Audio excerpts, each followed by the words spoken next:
can go look for a job. Then they can do something because they can easily transport themselves to centers of opportunity. That's correct. And we are always selective because we don't want to give a car to somebody who cannot afford buying insurance. Right. That's why this is a whole different issue in Detroit. If anybody can afford insurance. Right. But I mean, people are not going. We're not going to give a car to somebody who cannot maintain a car, right, or buy insurance for their own safety. Right. So we select the people and we give them the opportunity so they can thrive economically and not become homeless and dependent on the system. Right. We're trying to move people from being dependent on the system to be totally independent taxpayers, homeowners, family reunited all together. That's our goal. Right. And we've been very successful. You know, and the other story was, again, a discussion of economic opportunity or economic crisis. 313-778-7600. 313-778-7600 is the number to call and chime in this conversation. My guest, Dr. Chad Aldi, is the president and CEO of the Detroit Rescue Mission Ministries, doing a lot of good work here in the city of Detroit, public good. The other thing was, I remember witnessing one of your teen moms, who was pregnant at a very early age, just talk about how when she came into contact with Rescue Mission and how basically her life was changed and transformed. She ended up getting into college and all of that. And I just thought that, we don't normally hear these stories. And if we do, I don't think we celebrate these stories enough. Well, I've heard we do a lot of complaining and don't really celebrate maybe or even try to understand organizations that are, doing something. Well, I know, first of all, that this is a very dear program to yourself. And then you translated this by, I remember, holding a fundraising for us to raise money, and you raised over $150,000 to help this specific population in addition to the veterans. So I want to thank you publicly for that. Yeah. But the teen moms as a population, well, first let me give you some background. Right. Most of the fathers for the teen moms, on average age are 45 years old. So that's a 45 years old. He goes and get a teenager pregnant, and then he leaves her. Now, we've been looking, what's the problem? Well, most of the ladies, they come from a broken home. Similar to backgrounds, right.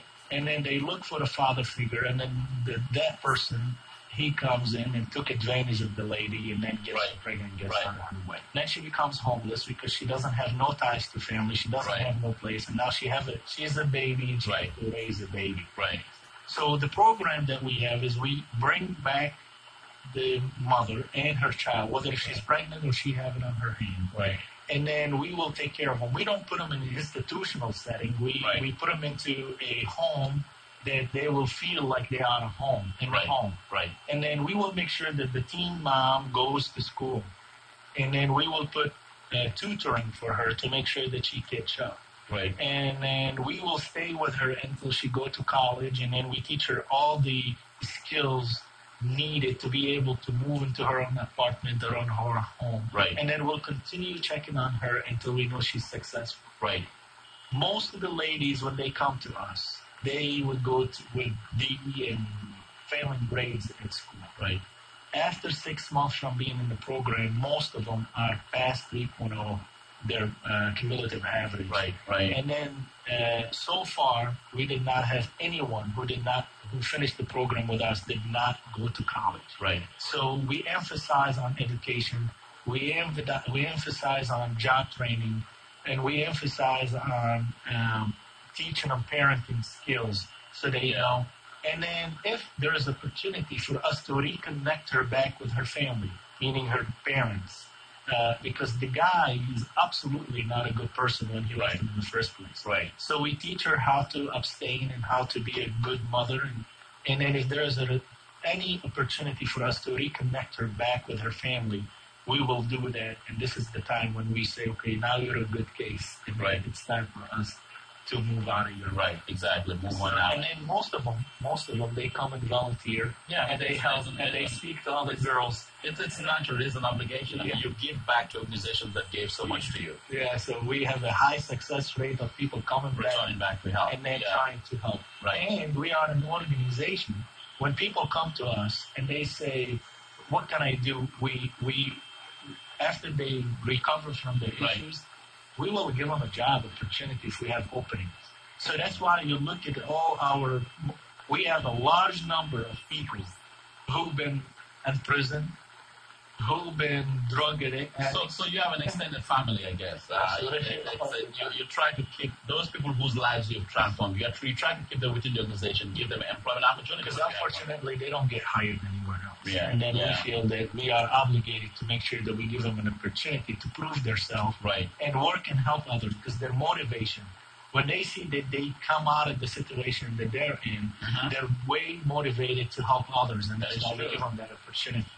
And we train them to do it. Right. So we don't just, and we tell them, a lot of people, especially the people who come through substance abuse treatment, right, they will come out and say, now I know how to help. You say, we need to hold on a little bit. We need to get through some training, and then you'll be able to help. You just being sober for so long does not just give you the opportunity to help. You need to go through training, and that's why we do the training.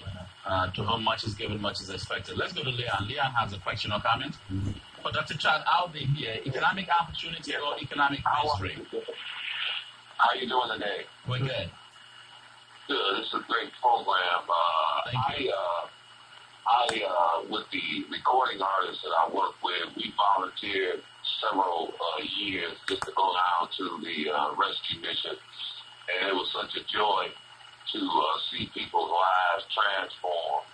And it's a great organization. I would encourage all the listeners to, if they're in a position, to support the organization, because a lot of people have benefited, and as the CEO has communicated, they're still benefiting from that. And lastly, we see, we tend to look for the Creator in this majestic and glorious way, but we can see the Creator's hand through organizations like Rescue Fish. Right. And I'll hang up and listen.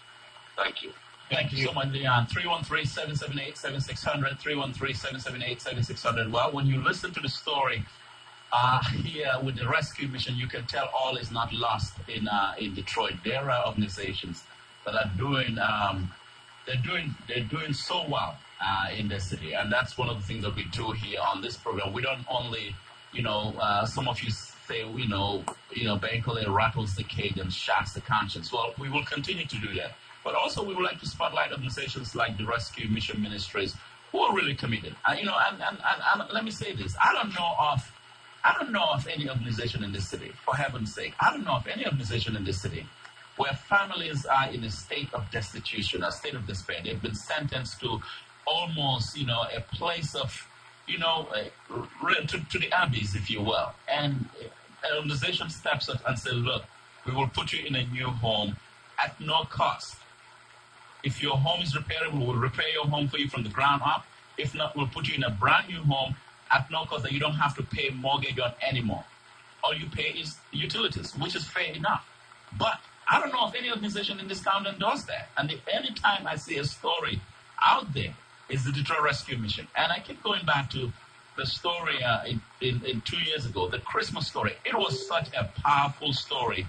Watching that woman with her boys, and that little boy, the boy that had asthma, and just watching them walk into that home, a brand new home, and they opened the door, and there were Christmas gifts all over the floor.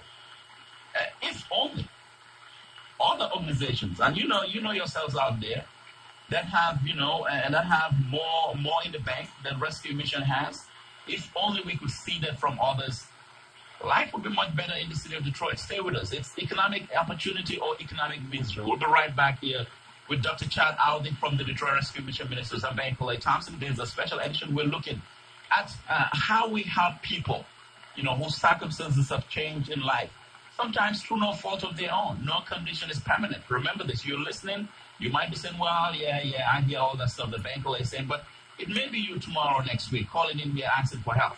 And we'll have to advocate and plead on your behalf that there be some sort of an intervention. That's what we're doing here. I mean, we did it on Monday for Antonio Angeles in Southwest Detroit. The Rescue Mission called in right away and surprised us. Not only surprised, but shocked us. We didn't expect that. We just wanted to tell his story in terms of what he's going through. They called in and surprised us, and now Mr. Angeles will have a big surprise when he finds out that, in fact, his new home is being walked on. We'll be right back. Stay with us right after this break.